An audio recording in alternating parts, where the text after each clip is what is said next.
महाराणा प्रताप के पास उनका सबसे प्रिय घोड़ा चेतक था। महाराणा प्रताप जिस घोड़े पर बैठते थे वह घोड़ा दुनिया के सर्वश्रेष्ठ घोड़ों में से एक था।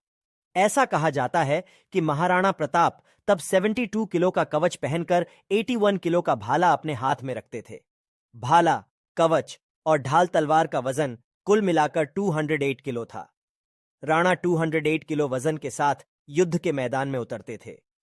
सोचिए तब उनकी शक्ति क्या रही होगी। जहांगीर से युद्ध। बाद में हल्दी घाटी के युद्ध में करीब 20,000 राजपूतों को साथ लेकर महाराणा प्रताप ने मुगल सरदार राजा मानसिंह के 80,000 की सेना का सामना किया। इसमें अकबर ने अपने पुत्र सलीम, जहांगीर को युद्ध के लिए भेजा था। जहांगीर को भी मुंह की खाना पड़ी और वह भी युद्ध का मैदान छोड़कर भाग गया। बाद में सलीम ने अपनी सेना को एकत्रित कर फिर से महाराणा प्रताप पर आक्रमण किया और इस बार भयंकर युद्ध हुआ। इस युद्ध में महाराणा प्रताप का प्रिय घोड़ा चेतक घायल हो गया था। प्रताप का वनवास। महाराणा प्रताप का हल्दी घाटी के युद्ध के बाद का समय पहाड़ों और जंगलों में ही व्यतीत हुआ। मुगल चाहते थे कि महाराणा प्रताप किसी भी तरह अकबर की अधीनता स्वीकार कर दीन-ए इलाही धर्म अपना लें।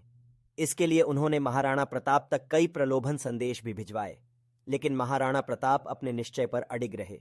प्रताप राजपूत की आन का वह सम्राट, हिंदुत्व का वह गौरव सूर्य इस संकट, त्याग, तप में अडिग रहा। कई छोटे राजाओं ने महाराणा प्रताप से अपने राज्य में रहने की गुजारिश की, लेकिन मेवाड़ की भूमि को मुगल आधिपत्य से बचाने के लिए महाराणा प्रताप ने प्रतिज्ञा की थी कि जब तक मेवाड़ आजाद नहीं होगा वे महलों को छोड़ जंगलों में निवास करेंगे।